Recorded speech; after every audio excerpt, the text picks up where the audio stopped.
Yes, I am thoughtful. What am I thinking about? I'm thinking about that topic called disappointment. How do we handle it when you are expecting a particular outcome and you've prepared for that outcome and you've got plans laid out for that outcome, but it's not in your hands? That outcome is not in your hands. It's in the hands of another. How do you prepare yourself for it?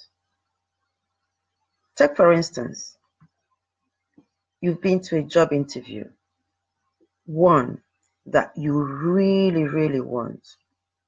You've spent all your life wanting that outcome.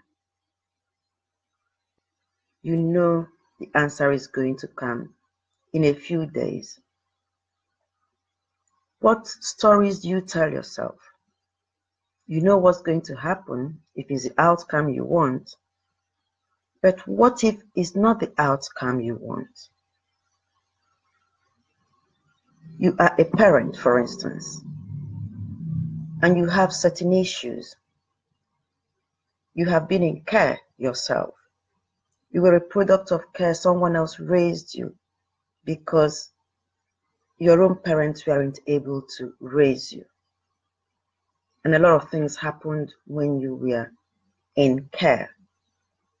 So you resolve that when you have your own children, the outcome you want, most importantly, is that you raise them yourself. But you find yourself in a position where your children are exposed to being taken from you, removed from you. And you find yourself fighting for them to remain with you. How do you prepare yourself for that outcome? That eventuality that you're going to lose and those children will be taken from you. That is the issue for today. Let's think about how we prepare ourselves for the undesired outcome. Do we let that outcome destroy us?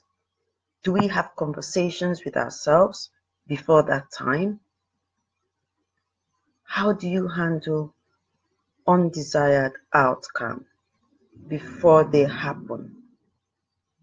How do you handle the death of that very important person in your life before it happens?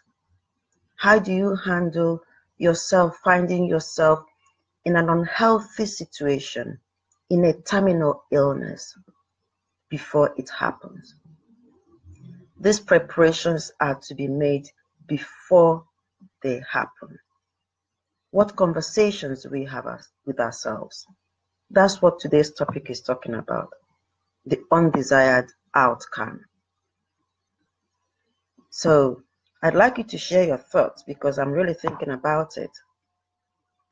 I'm preparing myself for undesired outcome. I'm expecting a wonderful news. But what if it's not the news that I want? Does the world stop or do I stop? Do I get obsessed with that outcome that I want? Can I walk towards it and through it? Or can I be like that person that threw themselves out on the street, banged the tables, turned over, was almost run over because that outcome is not the outcome? How do we handle outcome?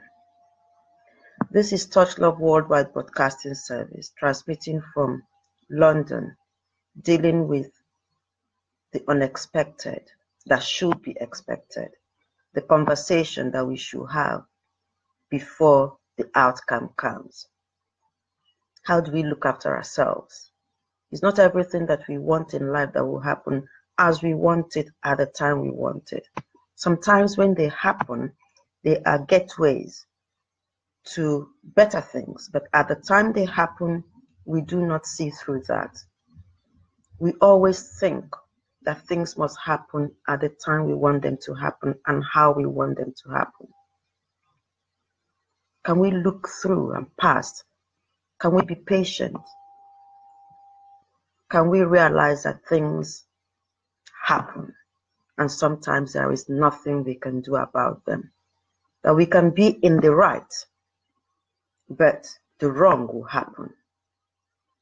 What conversations do we have with ourselves to make sure that we love these selves as we should, even when the undesired outcome comes? Share your thoughts. And thanks for joining. Ashu, thank you for joining. Danjuma, thanks for joining. Anks, thanks for joining. Nazim, thanks. And Marianne, thanks. This is Touch Love Worldwide Broadcasting Service saying, love to you always, love to all always.